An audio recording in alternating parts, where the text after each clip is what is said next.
बिस्मिल्लाहिर्रहमानिर्रहीम, अस्सलाम वालेकुम। मैं हूं सैयद अनवारुल हसन और आप देख रहे हैं प्रोग्राम सच तो यह है पीटीवी न्यूज इस्लामाबाद स्टूडियो से। 16वीं कौमी असम्बली का पहला इजलास इंशाल्लाह कल सुबह 10 बजे होने जा रहा है। कौमी असम्बली सेक्रेटेरिएट की जानिब से इस सिलसिले में बाज़ाब्ता नोटिफिकेशन भी सामने आ गया है और कल जो 9 मुंतखब अरकान असम्बली हैं वो हल्फ उठाएंगे। स्पीकर कौमी असम्बली राजा परेज अशरफ साहब जो साबका असम्बली के स्पीकर थे और ट्रेडिशन ये है कि वो कैरी ओवर करते हैं जब तक से नए जो 16वीं असम्बली के स्पीकर का चुनाव नहीं होता वो उनसे हल्फ लेंगे। तो एक तो ये बड़ी आज की अहम पेशरफ्त है। फिर हमने देखा कि आज इस्लामाबाद में हेक्टिक पॉलिटिकल एक्टिविटीज हुई।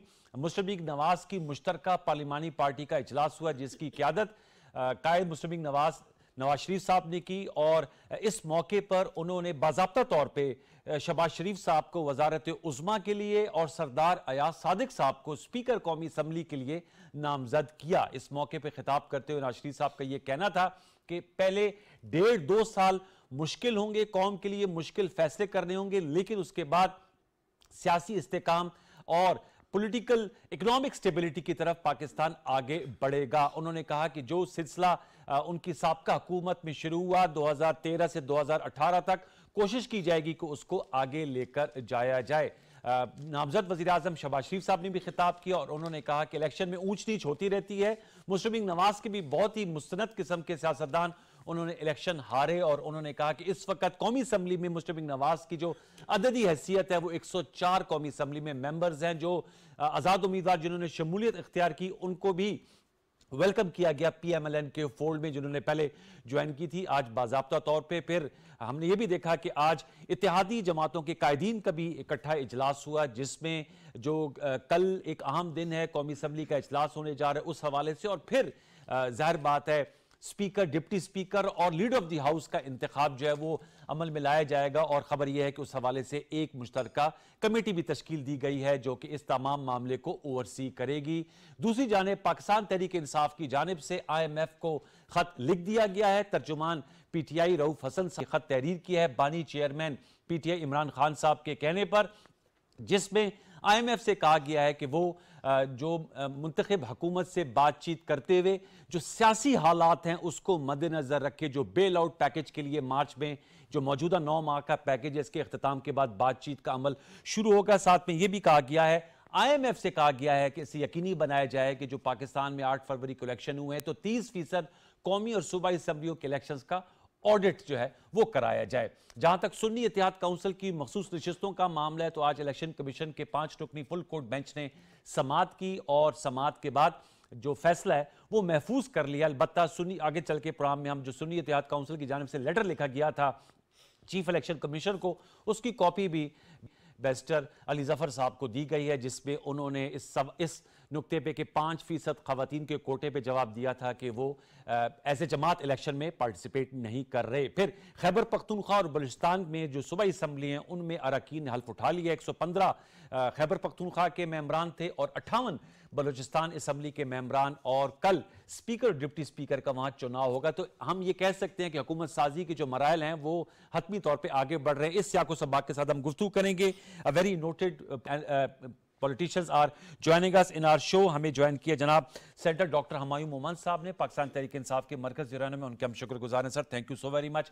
हमें ज्वाइन किया जनाब नासिर हुसैन शाह साहब ने, मेंबर सिंध असम्बली हैं पाकिस्तान पीपल्स पार्टी के मरकज़ ईरान में, DSNG लिंक पे कराची से, आपका बहुत शुक्रिया। और कुछ ही देर में हमें कैसर अहमद शेख साहब ज्वाइन करेंगे जो 9 मुंतखब मेंबर कौमी असम्बली हैं मुस्लिम लीग नवाज से और सीजन पार्लियामेंटेरियन है।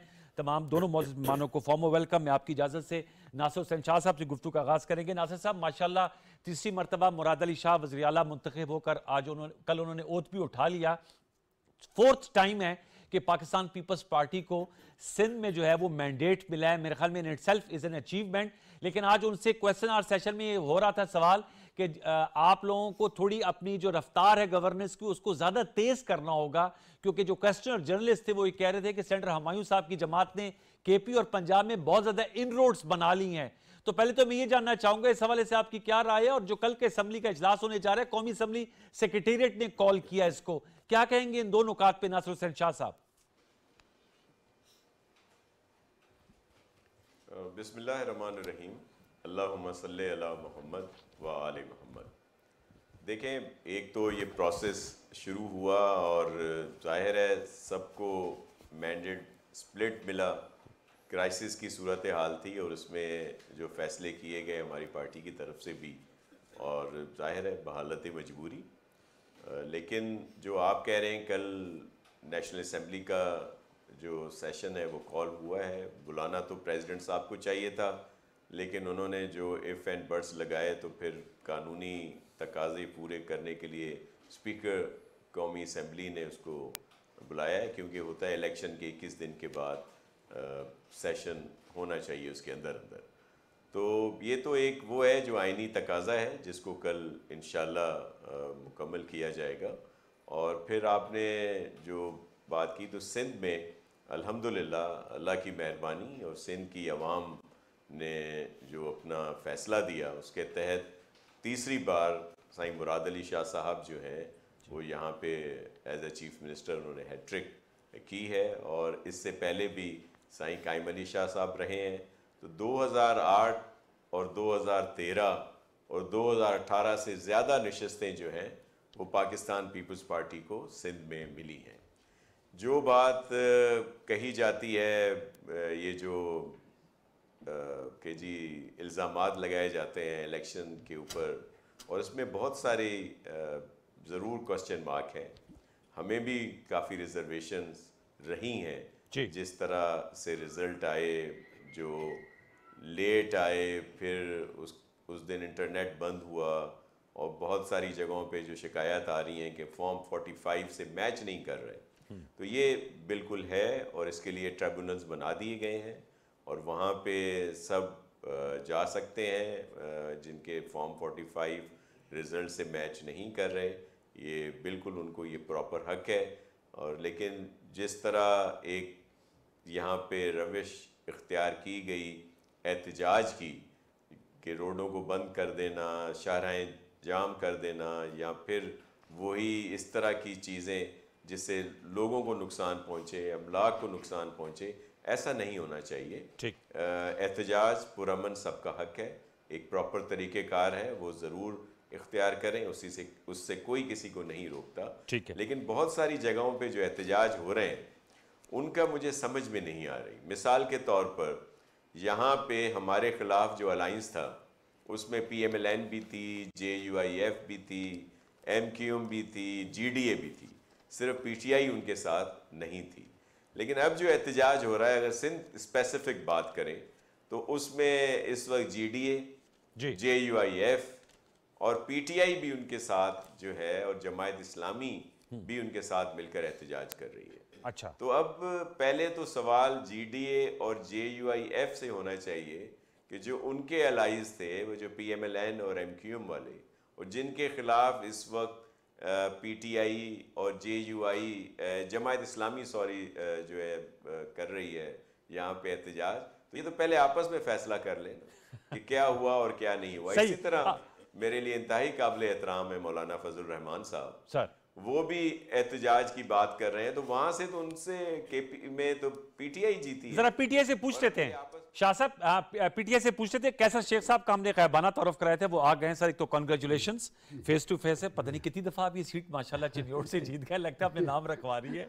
और कल आप इंशाल्लाह हल्फ लेने जा रहे हैं। मैं आता हूँ जरा हुमायूं साहब से गुफ्तगू। सर एक तो ये मौलाना फजल रहमान साहब, ये सर ये वैसे क्या पॉलिटिकल अलाइनमेंट हो रही है आपके मौलाना साहब से? शदीद इख्तलाफात, मुख्तलिफ अलकाबात से कहा जाता था, जमात इस्लामी के साथ भी इख्तलाफ थे, अब एक ग्रैंड अलायंस की PTI बात कर रही है 1 पॉइंट एजेंडे पे कि इलेक्शन के पे मुबैना धांधली पे साथ लेकर चलेंगे। तो ये जरा नासिर शाह साहब भी कह रहे हैं कि ये पार्टनर्स का समझ नहीं आ रहा, ये मैरिज ऑफ इनकन्वीनियंस है, उसकी वजह से इकट्ठे हो रहे हैं सारे।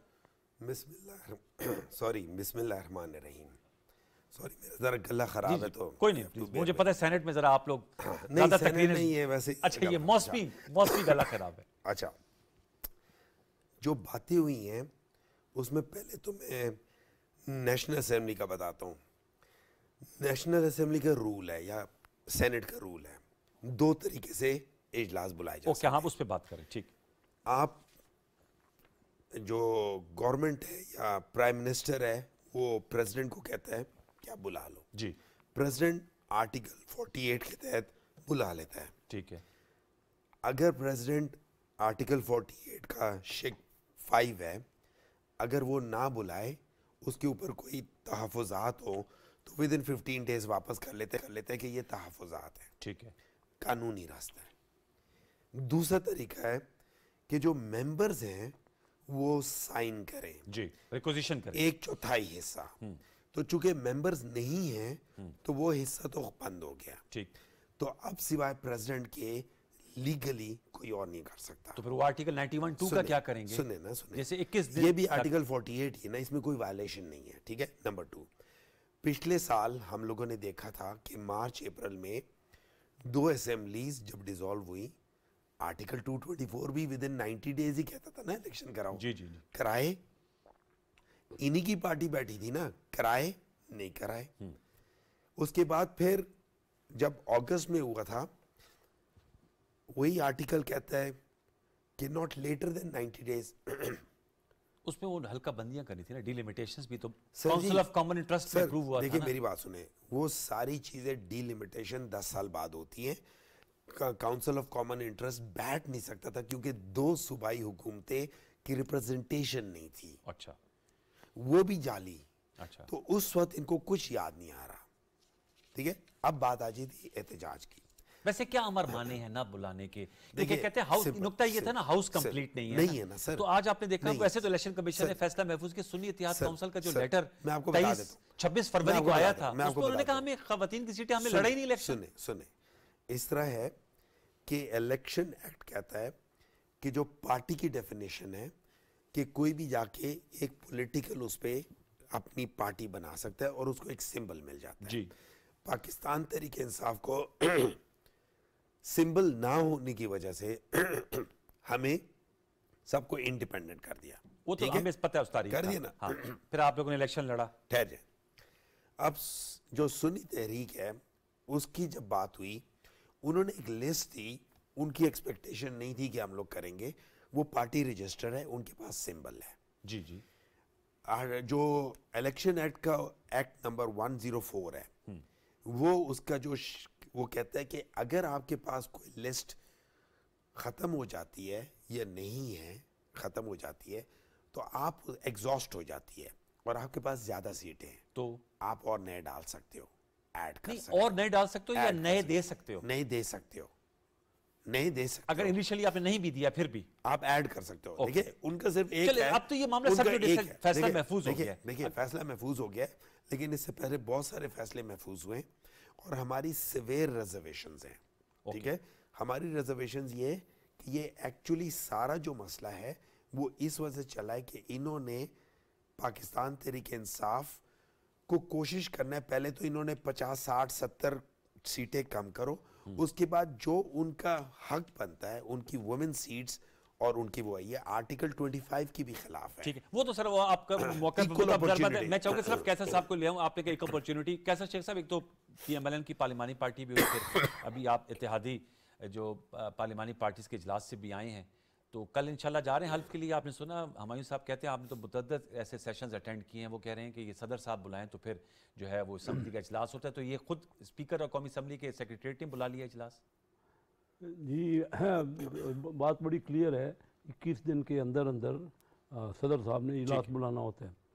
अब ये तो होता ही रहता है पार्लियामानी सिस्टम में कि सदर किसी पार्टी के हो सकते हैं या उनके सपोर्टेड हो सकते हैं और कोई और पार्टी इलेक्शन जीत जाए। तो इसका मतलब है अगर सदर साहब बुलाए ही नहीं तो फिर क्या असेंबली का इजलास ही नहीं होगा? कोई रास्ता तो होगा ना। वो कहते हैं हाउस कंप्लीट नहीं, वो जो नहीं वो उनका पॉइंट है, मखसूस नशिस्त होगा। वो तो कोर्ट्स में और वो तो मामला उनका पॉइंट है, ठीक है। लेकिन 21 दिन का दोनों जगह अभी आपने पढ़ा कि वो भी तो साथ है ना। अब कितने दिनों में करना है वो तो बात चल रही है, सब जुडिस है कि फैसला महफूज हो गया, तो अब वो उसका आ जाएगा फैसला कि क्या करना है। और इन्होंने ये भी कहा है कि अगर इनके एडवर्स डिसीजन आएगा तो सुप्रीम कोर्ट में जाएंगे फिर। नहीं वो तो इनका हक है जी, वो तो लेकिन आप कहते हैं उसके लिए इंतजार नहीं किया जा सकता। मकसद सिर्फ ये है कि वो तो अगर कोई फर्ज कीजिए रिजर्व सीटें हो भी जाती हैं तो उसको भी देखना पड़ेगा ना कि ये जो इलेक्शन हुए वो उनके बाद में अगर सीटें मिल भी जाएं तो तब उसका इम्पैक्ट क्या होगा रिजल्ट का, पावर इक्वेशन पे। तब भी जो जितना डिफरेंस है, जो बधायर डिफरेंस हमें नजर आ रहा है, बाकी तो कल या परसों जो इलेक्शन होने हैं उनके ऊपर ही सारा डिपेंड करता है ना। तो सब्जुडिस है और ये इनका पॉइंट ऑफ व्यू है, दोनों अपना अपना पॉइंट दे रहे ठीक है। हैं। मैं ये कहता हूँ कि आप मुझे बताइए ना अनवार, कि फ़र्ज़ कीजिए सदर साहब बुलाए नहीं, तो फिर क्या, यानी क्या इस तरह उनका राइट है कि वो चाहें तो ये पार्लियामेंट शुरू हो, नहीं तो आगे इजलास ही ना हो, वज़ीर आज़म का चुनाव ही ना हो। चल अब आगे इलेक्शन बढ़ते हैं के क्योंकि बाद। अब तो इजलास बुला लिया गया है। सर इन्होंने IMF को लेटर लिख दिया क्योंकि आपका इकोनॉमिक बैकग्राउंड है, आप साबका हुकूमत में मामले खसूसी भी थे। IMF को लेटर लिखा है और इसमें कहा गया, क्योंकि आपने इलेक्शन लड़ा है, कि कौमी और सूबाई असम्बली की 30 फीसद नशिस्तों का इलेक्शन ऑडिट को यकीनी बनाया जाए, IMF से कहा गया है। उस पर आपका क्या नुक्ता नज़र? बस ये IMF का काम हमारा एक अंदरूनी मामला है, और कोई भी ये IMF किस तरह, पहले भी आपको याद है कि उस वक्त भी ख़त लिखा गया था कि IMF जो है वो ना दे, लोन कर्जा ना दे। अब ये मुल्क की कोई फेवर वाली बात है या नुकसान वाली बात है? क्या लोगों को ना मिलता तो हम डिफ़ॉल्ट हो जाते? अगर IMF इस वक्त भी जो प्रोग्राम नया देने वाले हैं और जिस तरह वो ये ख़त लिख रहे हैं, तो ये क्या चाह रहे हैं कि मुल्क डिफ़ॉल्ट हो जाए? कोई मकसद तो होगा कहते हैं ना। हम रियासत और IMF के दरमियान हायल नहीं होना चाहते, लेकिन हम चाहते हैं आप जिस मुंतखब हुकूमत से बातचीत करें वो सही नुमाइंदा हुकूमत हो। वो तो ठीक है उनका पॉइंट। देखिए ना, हम तो इनसे जब अपोजिशन में थे, हुकूमत में नहीं भी थे, तो हम चार्टर ऑफ डेमोक्रेसी और चार्टर ऑफ इकानमी की बात करते रहे। मियाँ शहबाज शरीफ साहब एज अपोजिशन लीडर, उन्होंने कहा कि हम अपोजिशन में हैं लेकिन हम चार्टर ऑफ इकानमी करना चाहते हैं। और इसी तरह बिलावल भुट्टो जरदारी साहब ने कहा। अब मुझे समझ नहीं आ रही कि मुल्क को कहाँ हम पहुँचाना चाह रहे हैं। मुल्क किस जगह कोई ना कोई तो कहीं हल निकलना चाहिए ना, कोई बैठना है। हम इनको इनवाइट करते रहे, मैं अपनी स्टैंडिंग कमेटी में फाइनेंस का चेयरमैन था, बार बार इनको कहता था आइए जो आइटम आप कहेंगे एजेंडे पे वो लेके आते हैं और डिस्कस करें मुल्क के मफाद में। अब जब आप IMF को, हमारे मुल्क से ही कोई पार्टी भी IMF को रेफर करेगी, एक तरफ तो हम कहते थे कि जो साइफर आया है अमेरिका, गुलामी ना मंजूर, हाँ वो एक तरफ तो जी, अब हम खुद उन मुल्कों को या IMF को या उन इदारों को खुद मुतवज्जो कर रहे हैं, तो इस तरह से हम अपना मजाक बना रहे हैं अपने पूरे मुल्क ये सारी गुलामी ना मंजूर से IMF से कहना कि आप लोग इलेक्शन ऑडिट, वो तो एक फाइनेंशियल लेंडिंग इदारा है, उनका इलेक्शन ऑडिट से क्या ताल्लुक? दूर दूर ताल्लुक नहीं है।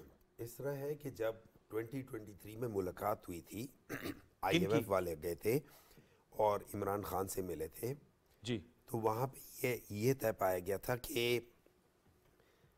ये सारा प्रोसेस जो होगा, क्योंकि IMF कह रहा था कि आप हमें सपोर्ट करना जी, तो इमरान खान ने कहा था हम बिल्कुल आपको सपोर्ट करेंगे, सिर्फ ख्याल ये रखना कि इलेक्शन जो है फ्री एंड फेयर हो, ट्रांसपेरेंट हो। ठीक है, ये वो ख्याल रखेंगे। वो कैसे ख्याल रखेंगे? देखिए ना, मेरी बात हमारे पास इलेक्शन कमीशन है, सुप्रीम कोर्ट है, आपके पास ऐवान सदर हैं और भी बड़े इदारे हैं, तो ये वो कैसे इंश्योर करेंगे? आप यहाँ पे देख रहे थे ना, इलेक्शंस देख रहे थे, आप भी देख रहे थे ना, मैं भी देख रहा था, सब देख रहे थे। जी जी, आपका भी एक पॉइंट ऑफ व्यू होगा उस दिन कि यार ये गलत हो रहा है, ये नहीं होना चाहिए। उसके लिए ट्रिब्यूनल्स है ना, नासिर मेरी शाह बात साहब कह रहे हैं, आप सब लोग गए कुछ हैं ना, सब कुछ है, उसको छोड़ दें।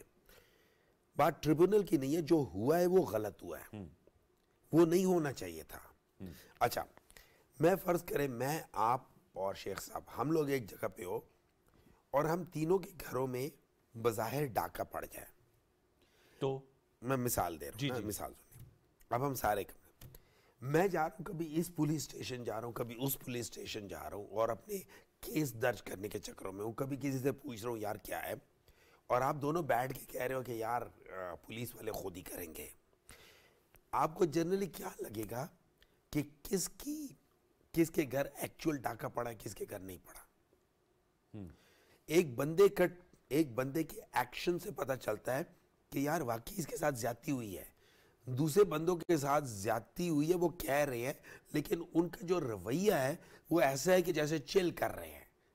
तो उसके लिए IMF आप समझते किरदार अदा करेगा? नहीं, मैं आपको बता रहा हूँ, ये जो ओवरऑल बात हो रही है ना, नहीं आपका मैं उधर आ रहा हूँ, जो आपकी मुबैय्यन धांधली का मैं उधर ही आ रहा हूँ, उसमें IMF शाह साहब होता है। शाह साहब ने इसकी बात की है, मैं बात बता रहा हूँ।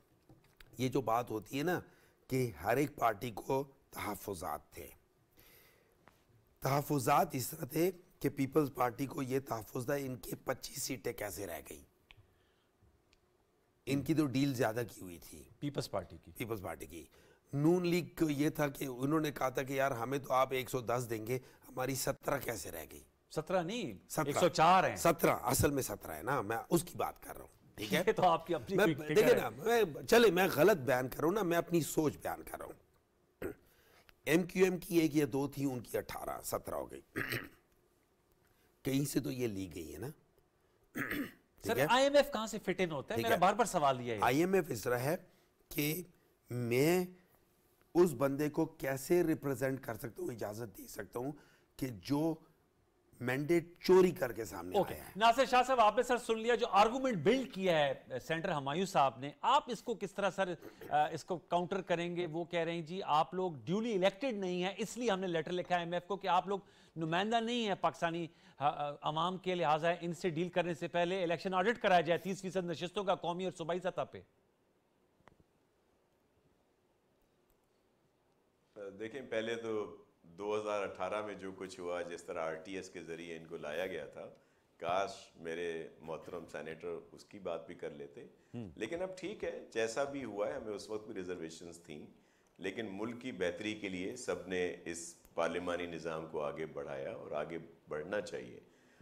देखें, PTI की जो पॉलिटिक्स रही है ना, जिससे सबको शदीद रहे हैं, तहफ़्फ़ुज़ात रहे हैं, वो यही चीज़ें हैं कि बानी PTI जो हैं वो यही IMF जिसका जिक्र किया जा रहा है जी, इनके साथ जो इन्होंने एग्रीमेंट किया, इनकी गवर्नमेंट में जो एग्रीमेंट हुआ, वो पहले 23 दफ़ा प्रोग्राम हो चुके हैं। ऐसा किसी ने नहीं किया जिस तरह इन्होंने पाबंद किया पूरी कौम को।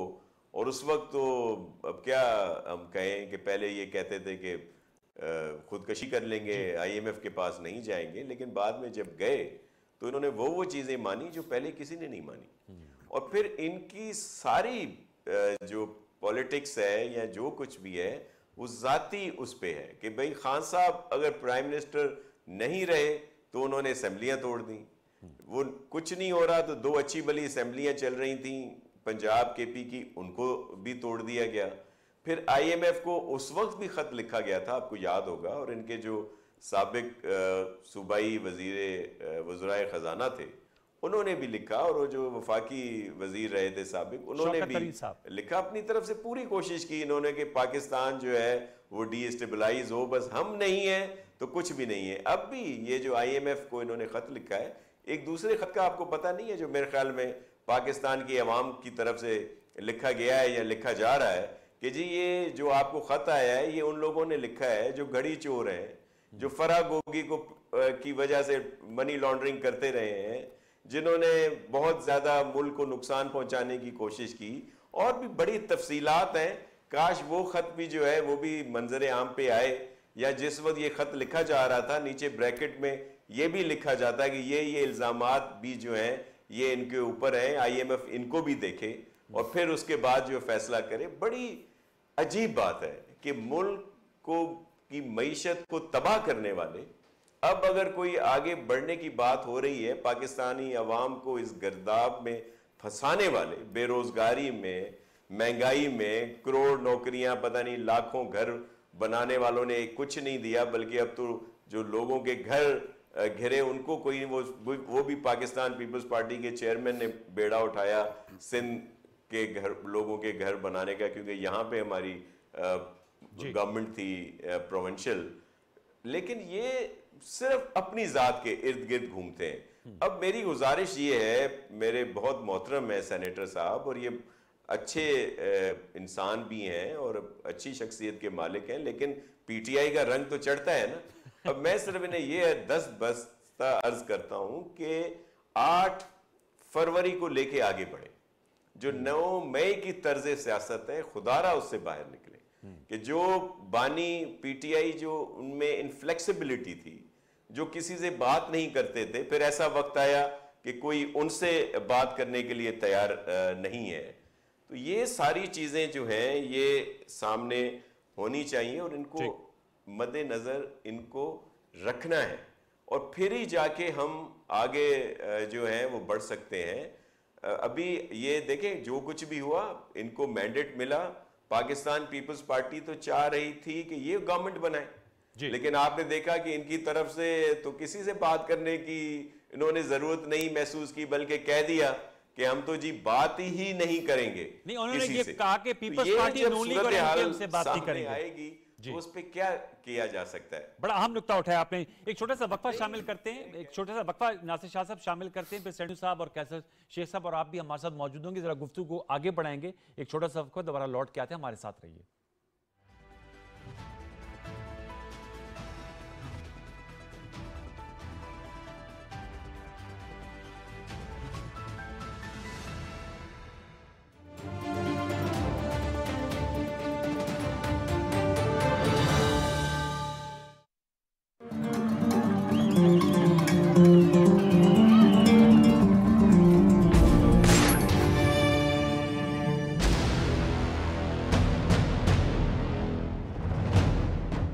जब इंसान बेबस हो जाता है ना,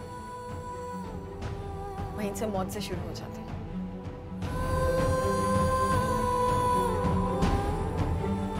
देखिएगा बाबा, मैं भी एक दिन आप ही की तरह जरूर कामयाब होंगी। चुप कर जाओ।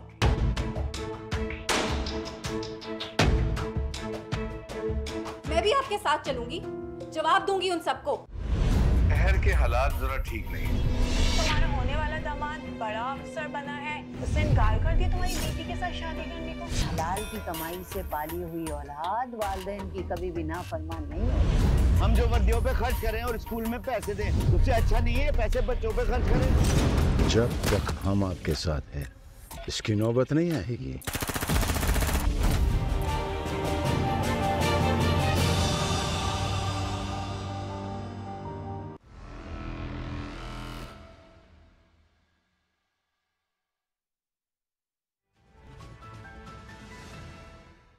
Welcome back viewers. हम गुफ्तगू कर रहे हैं जो इस वक्त इवॉल्विंग पॉलिटिकल सिचुएशन है उस पर बात कर रहे हैं। नासिर हुसैन शाह साहब ने बात की, वो उसका जवाब मैं लूँगा सेंटर साहब से। तर्ज सियासत पे इनको नज़रसानी करने की ज़रूरत है पीटीआई को, और किन खतूत पे जो इख्तलाफ है उनको ले जाया जा सकता है, उसके लिए रेड लाइन क्या होनी चाहिए। कैसर शेख साहब, ज़ाहिर बात है इत्तेहादी पार्लिमानी कायदीन का भी इजलास हुआ जिसमें बाज़ाब्ता तौर पर आसिफ जरदारी साहब को सदारत के लिए नामजद किया गया है। फिर ये भी कहा गया है मिलकर मुल्क की मईशत को आगे लेकर जाया जाएगा। तो मैं जानना चाहूँ, आज नवाज शरीफ साहब भी जब आप लोगों की पार्लिमानी पार्टी से खिताब कर रहे थे, वो कहते थे 1.5 से 2 साल बड़े टफ हैं। तो सर ये तो इसका पॉलिटिकल फॉलोआउट भी आपने देखा पंजाब में स्पेशली, और पूरे पाकिस्तान में नून लीग ने सबसे ज़्यादा इसका जो है वो ब्रंट लिया। कैसे और भी मुश्किल फैसले होंगे तो लोगों के लिए ब्रीदिंग स्पेस फिर कितनी होगी फाइनेंशियल?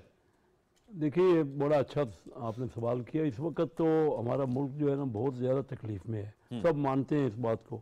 बजाय कि उसका कोई हल निकाला जाए, शुरू से मेरी तकरीबन 2 साल पहले, तकरीबन 22 महीने पहले तकरीर थी, उस वक्त मैंने कहा था कि आप बिल्कुल, आपका मुल्क जो है वो डिफ़ॉल्ट हो रहा है अगर आप मिल के सारे ना बैठे और समझौता ना किया, या कोई ना कोई चार्टर ऑफ इकानमी ना की। मुझे समझ नहीं आती कि बजाय हम अपने मुल्क को संवारने के अपनी अपनी पार्टी की सिर्फ बात कर रहे हैं, हमें तो बात करना चाहिए कि मुल्क की मईशत किस तरह इंप्रूव होती है। लेकिन ना आज IMF को शिकायतें कर रहे हैं। अच्छा चलो, गलतियां हो गई होंगी, ये तो मियां शहबाज शरीफ साहब ने खुद कहा, भाई आज बैठ जाइए, कोई बताइए। ये हमारे मोअज़्ज़ज़ दोस्त हैं, मेरे भाई हैं, और मैं बहुत इनकी पसंद करता हूँ, इनके आर्गूमेंट से ये बात करते हैं। तो सेनेटर महेंद्र साहब भी बता दें कि आगे जाने का रास्ता क्या है। देखिए ना, यही हुआ 2013 में 35 पंक्चर की बात हुई ना, और जस्टिस नासरुल मलिक साहब ने उसको रिजेक्ट कर दिया, वही बात गलत साबित हो गई। यही 6 महीने चलता रही गर्दान 2013 में कि जी तो आपको ये रिपीट नजर आ रहा है? खुदा ना खास्ता नहीं, और कोई निकला ही नहीं। 2 मार्च को एहतजाज की कॉल भी दी हुई है। इस मामले से निकले ही नहीं। ये 155 सीटें असम्बली में इनके पास थी, नेशनल असम्बली में, इन्होंने कहा रिजाइन कर दो। कोई नेगेटिव पॉलिटिक्स भी, कोई पॉजिटिव पॉलिटिक्स मुझे नजर ही नहीं आई। पंजाब असम्बली हम तोड़ दें जी, हम KPK असम्बली तोड़ दें। किसी जमहूरी मुल्क में मुझे और कोई मिसाल दे दें। हमारे साथ इंडिया की जमहूरियत है, वहाँ भी इलेक्शन होते रहते हैं।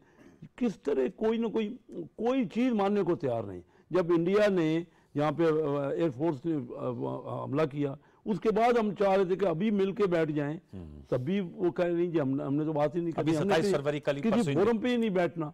आज भी सेनेटर साहब यहाँ तशरीफ रखते हैं, मैं गुजारिश इनसे करूँगा, इन्होंने बहुत इनकी जो सपोर्टेड लोग हैं वोट ली हैं, इसमें कोई शक नहीं है। पाकिस्तान की पार्टी हैं, लोग उनको बहुत काफ़ी तादाद में लोगों ने वोट दिए हैं। भाई बैठिए, आप पाकिस्तान के हम सब हैं ना। ये हमारी सब देखिए, ये कैसा किसी जगह तो कोई ना कोई हल तो निकाल दें, कोई अभी बैठ के बताएं। सिर्फ इनके पास जहन में क्या है कि किस तरह अगर जाते रहेंगे। ये देखिए ना, हाई कोर्ट में गए, कहते हैं वो नहीं करेगा एक्सेप्ट, हम सुप्रीम कोर्ट में चले जाएंगे। पहले जब चाइना का प्रेसिडेंट जी आ रहे थे तो उस वक्त 2014 में इन्होंने कहा जी हमने धरना दिया है, देना है। अब चाइना की यहाँ इन्वेस्टमेंट आ रही थी। हाँ। ये क्या चाह रहे हैं हमारे मुल्क में, कौन सी क्या कहा शेख साहब कह रहे हैं नासिर हुसैन शाह साहब के तर्ज सियासत में बदलाव लाएं सर अपनी। देखिए मैं इसको कैसे देखता हूँ, जब आप कहते हैं कि नेगेटिव सियासत है, मैं समझता हूँ कि ये एक उसूली सियासत है जिसमें आप कहते हैं कि मुझे सीटें नहीं चाहिए। सिंपल सी बात है, अवाम से पूछो कि अवाम किसको ज्यादा वोट देती। पूछ लिया ना 8 फरवरी को। 8 फरवरी को अवाम ने पाकिस्तान तहरीक इंसाफ को 170 सीटें दी थी। वो कहाँ है 170 सीटें? सुने, 9 फरवरी को वो बदल गई। अच्छा ये मैं नहीं कह रहा, इन्हीं के लतीफ साहब कह रहे हैं, मैं नहीं कह रहा। मियां जावेद लतीफ की बात। हाँ, जावेद लतीफ साहब वही कह रहे हैं। उन्होंने ही कहा है कि हाँ बाज लोग 8 को हार गए थे, 9 को जीत गए। मेरे अल्फाज नहीं है, उनके अल्फाज है। और हम नहीं बनाना चाहते, हम पे जोरी डाला जा रहा है, मैं नहीं कह रहा। नासिर शाह साहब ने जो बात की है मैं उसको लेकर 9 मई की तर्ज सियासत से हटे हैं आप। नहीं, मैं उनको बात बताऊं। होता ही है कि मैं जिस गाड़ी में बैठा हूं उसका ड्राइवर अगर प्रॉपर ड्राइवर नहीं है तो वो गाड़ी को खुड्डे में लेकर जाएगा और कुछ नहीं करेगा, एक्सीडेंट के चांसेस ज्यादा है। वजह 2001-2 में केपी में जो पॉवर्टी थी वो 77% थी। अच्छा, रूरल में, ठीक है। पंजाब में 67% थी, सिंध में 77% थी और बलूचिस्तान में 79% थी। तकरीबन बराबर थे सारे। अच्छा, रूरल पंजाब, रूरल सिंध। ये लोग 4 साल से मुतवातर सिंध में है, चौथी बार सिंध में। That means 20 years. मैं इनके 20 इयर्स की कारकर्दगी बताता हूं। Punjab between PMLN and PTI हम 77 से 20 पर आ गए। गुर्बत में कमी हुई है, गुर्बत में पंजाब में 77 से मींस 57% कम हुआ है। बलूचिस्तान उसी तरह ही 41 पर है। अच्छा, ठीक है। लेकिन हम कहते हैं चलो बलूचिस्तान में कोई एक हुकूमत नहीं होती, वो हमेशा कोलिशन ही होती है, और जो भी होता था ना। और केपी मान लेते जहां आप लोग 10 साल से, केपी 77 से, अच्छा ये लोग 67 थे, पंजाब 67 से 20 पर आए, आप लोग केपी 77 से 20 पर आया। ये तो शाह साहब अच्छा, पूछेंगे। जब आप ये पूछते हैं तो हम पूछते हैं कि भाई ये 20 सालों में वो सारा पैसा था सिंध का, वो किधर गया? हाँ। कहां लग गया?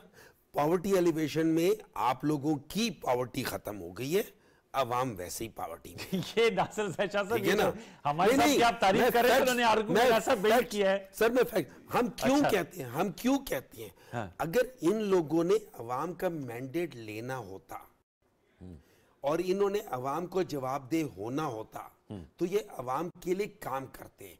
केपी वो सूबा है जिसने आज तक किसी एक पार्टी को एक दफा के बाद दूसरी दफा। मौलाना साहब आपकी जीत पे मुतरज़ है, उन्हीं के साथ बैठ गए जाके आप। सर देखो, हम मौलाना साहब ये इन सब लोग के साथ मैं एक इशू पर बैठे। वो इशू ये है कि इस इलेक्शन को फ्री, फेयर और ट्रांसपेरेंट होना चाहिए। अच्छा, इलेक्शन वाला डे फ्री भी था, फेयर भी था, मानते हैं, ट्रांसपेरेंट नहीं था।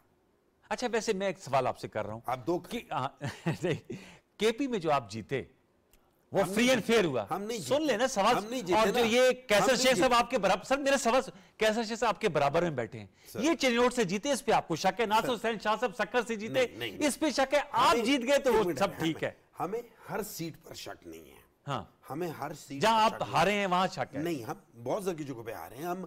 हम पाकिस्तान की हर कंस्टिट्यूएंसी में हम थे, हम बहुत सारी जगहों से हारे हैं, लेकिन बास ऐसी जगह थी, फॉर एग्जांपल हम 130 से जीते हुए, ठीक, हम 119 से जीते हुए, हम और बहुत सारी जगह चुन चुन के आप वो सीटें बता रहे हैं इनकी लीडरशिप वाली ना। पिंडी की पूरी डिस्ट्रिक्ट से अब शाह साहब से वो आप में जो एक बहुत बड़ा फिगर आप लेकर आए आपके मोबाइल में, नासिर शाह साहब, ये सर जो उन्होंने पॉवर्टी के फिगर्स दिए हैं सर, जरा तबसरा आपका चाहूंगा, क्या कहेंगे आप लोग? वहीं जू के दू खड़े कहते हैं आपकी पॉवर्टी खत्म हो गई है, सिंध की आवाम की वहीं है 77%।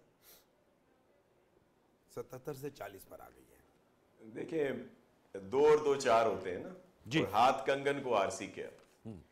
सिंध में दूसरे सूबों से सब लोग आते हैं, ना सिर्फ अगर घूमने सिर्फ नहीं आते बल्कि यहाँ पे सेटल हो जाते हैं बहुत बड़ी तादाद जी। और अगर सिंध का इतना बुरा हाल होता तो केपी की बहुत बड़ी तादाद यहाँ पे ना होती। जो हमारे पश्तो स्पीकिंग हमारे भाई हैं, हमें उनके लिए बहुत एहतराम है।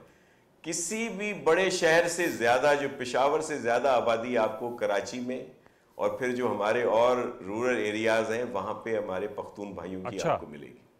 इसी तरह बलूचिस्तान से लोग आते हैं, इसी तरह पंजाब से आते हैं। अगर सिंध की हालत इतनी खराब होती तो ये सब लोग यहाँ पे कमाने क्यों आते?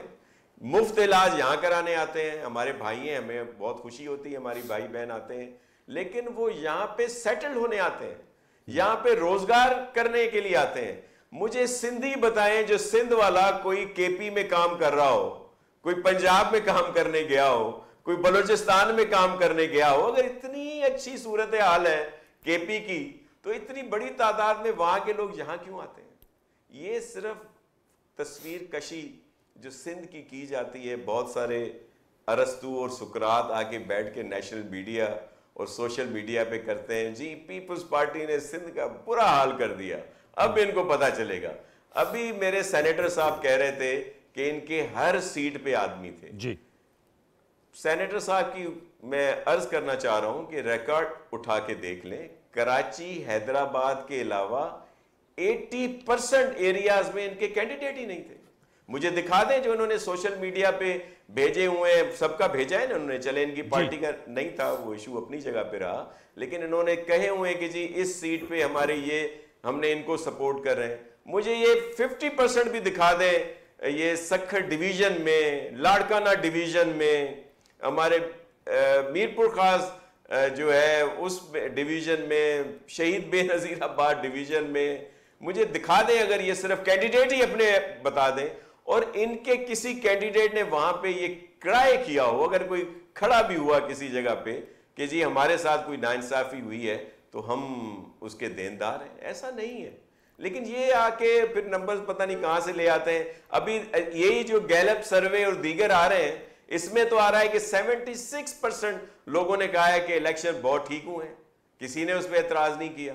कुछ जगहों से जरूर आए हैं, तो क्या इन सर्वेज को ये मानते हैं?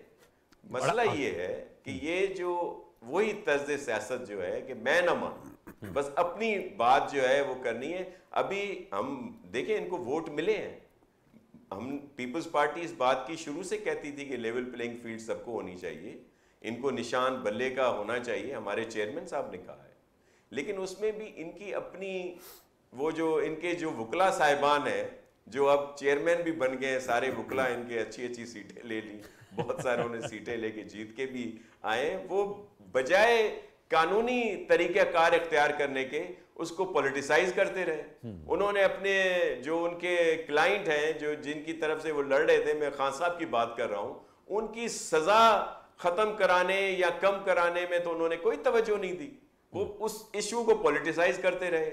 बल्ले के निशान को आप सब ने देखा कि चीफ जस्टिस साहब ने उस दिन ऑन लाइव था सारी जो भी प्रोसीडिंग्स थी सुप्रीम कोर्ट की, उन्होंने कितने मौके दिए, इन्होंने कोई सबूत दिया, कोई इस तरह की बात की कि जी जिसमें ये जस्टिफाई करते अपने इलेक्शन को, जो इंट्रा पार्टी इलेक्शन हुए या जो कुछ था कि इनको वो सिंबल मिलता।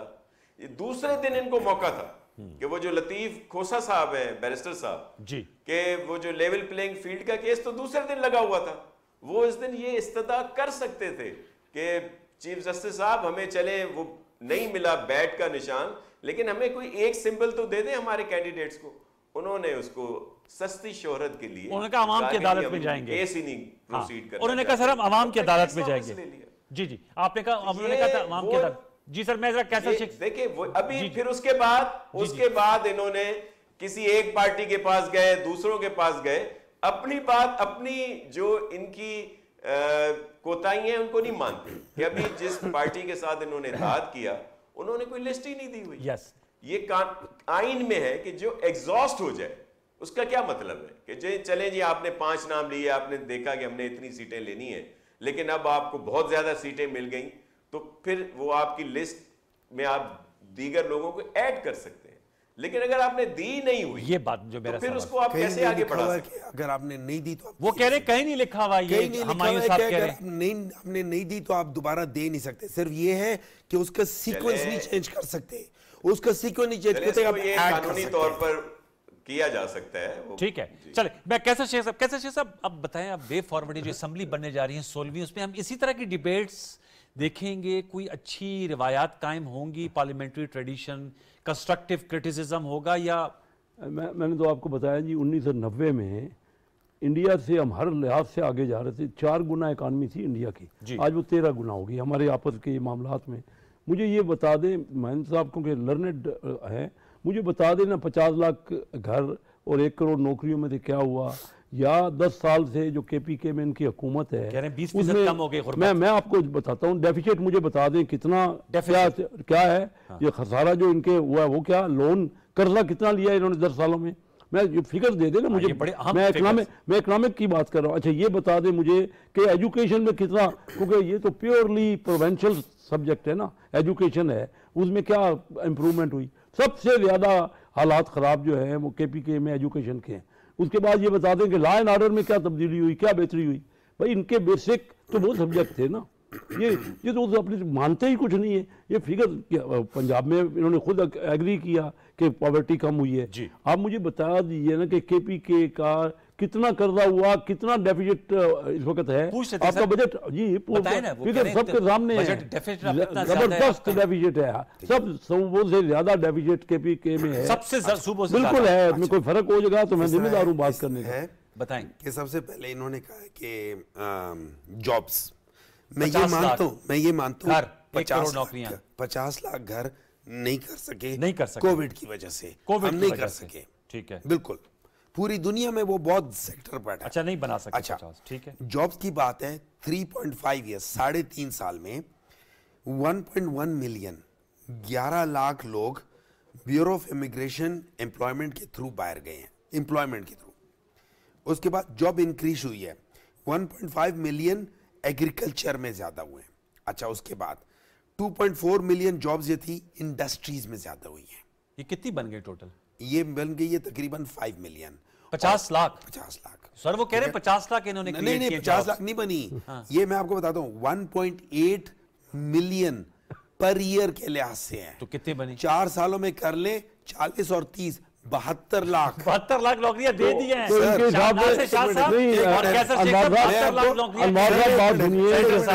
पाकिस्तान में बेरोजगारी कम हो गई होगी ना इनके दौर में, बिल्कुल बेरोजगारी कम हो गई। हम ये 50 लाख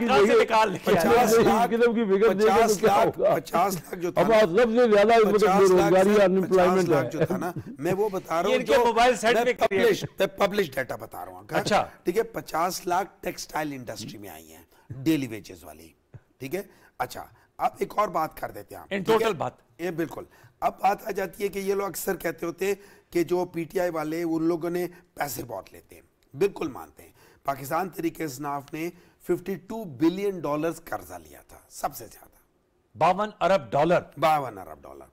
पाकिस्तान तहरीक इंसाफ ने $36 बिलियन वापस किया, नेट डेफिसिट 31%।